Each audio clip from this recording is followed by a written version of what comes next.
It's always sort of heartwarming to see people coming together around a single issue. It creates a sense of community, and it's nice to get swept up in that feeling of togetherness. I'm a little concerned, though, at what people seem to be uniting around. I know my opinion is an unpopular one at the moment, but please take a few minutes to hear me out. I'm not often particularly well informed on the issues, but I've had the opportunity to witness the situation with PriceLab firsthand, as it has unfolded from the very start. And I think I have a clear idea as to what has been happening.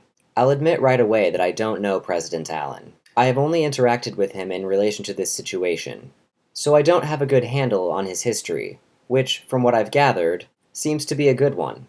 Lots of people are saying lots of nice things about his rapport with students, his vision for the university, and the strength of his leadership.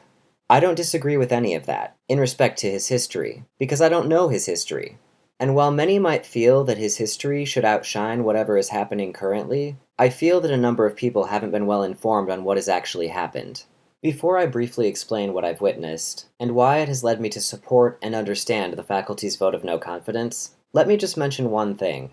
While not unanimous, the majority of the faculty at UNI passed the vote of no confidence on Friday. It's easy to demonize this group when we think of them simply as the faculty, but in my experience, I think that we, as students, tend to really like and respect our professors. I think we view them as well-educated, level-headed, and very considerate people. I can understand the desire to band together to support President Allen, but I find it odd that we should have such doubt in our professors, our mentors, when we see them banding together to make a very definitive statement about how this has been handled.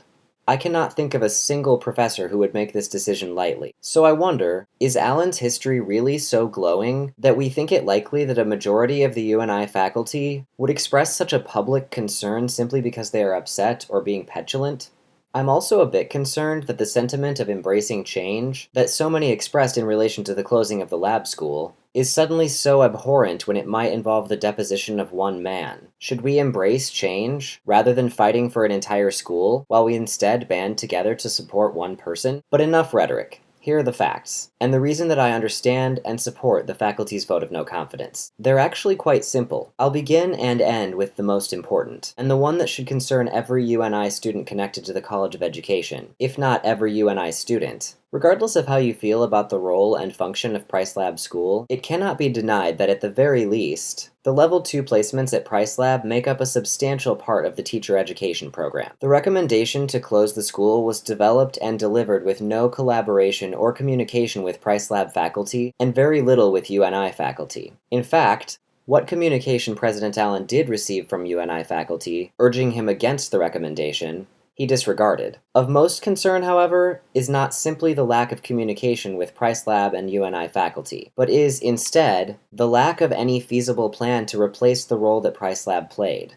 As things stand now, and as they stood at the time of Friday's vote, the University of Northern Iowa has fewer than 5 months to completely redesign at least the Level 2 field experience, as well as making drastic schedule changes across all subjects to allow for the increased travel time for field experiences off campus. This is to say nothing of the expected difficulties in finding placements for all of the Level 2 students, over 1,300 of which we're placing at PriceLab this year alone. To compound the questionable nature of these recommendations, President Allen stated initially that his decision regarding PriceLab was a financial one, yet the numbers that he used to make those calculations were called into question by UNI and PriceLab faculty, the supposition being that the reports used were from a general estimate generated a couple of years ago, which obviously wouldn't include any repairs or renovations made to the school since that time. President Allen has either not been able to, or has not been willing to verify those figures. Since then, it has been suggested that in addition to the financial concerns, President Allen is concerned that the model of teacher education provided by PriceLab is not the best one. Again, without consulting affected parties, President Allen has yet to produce evidence supporting this concern, nor has he been able to cite his reasoning for eliminating this part of the College of Education before developing a replacement model. There are other considerations, but these are the most important. And again, I draw your attention to the item of most concern. President Allen has made plans to close the PriceLab school, and does not currently have plans to replace its role in the teacher education program. The role that PriceLab plays within that program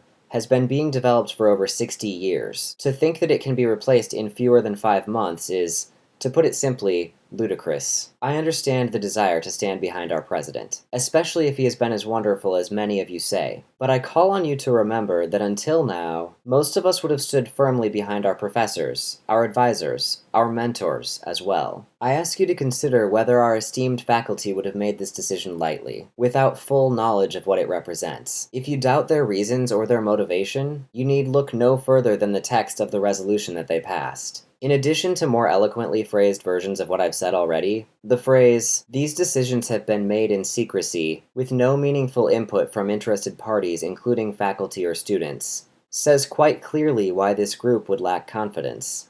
I have no wish to point fingers, but it must be mentioned that misinformation has been passed throughout our community. Social media has seen a deluge of vague and optimistic phrases, encouraging us to embrace this opportunity for a better future at UNI. The suggestion has been made time and again that President Allen made the best decisions he could in a difficult situation, but his responsibility is not to make those decisions alone. A president is not a king, and while the difficulty of his decisions cannot be denied, his lack of communication and collaboration, and his continued lack of transparency, cannot be excused. So I ask you to consider where you stand, behind a man, or behind our university. Finally, a call to action. While I believe that the faculty's vote was warranted and necessary, a larger threat to our university exists. The Iowa legislature has consistently and repeatedly decreased funding to higher education. To compound that difficulty, of the 3 state schools, UNI receives the least state aid from the Board of Regents.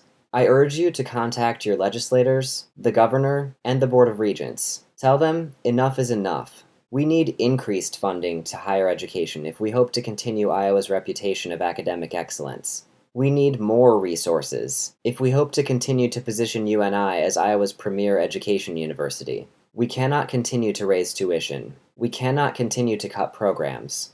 Tell these officials it's time to show their commitment to education and to Iowa's future by funding our universities today.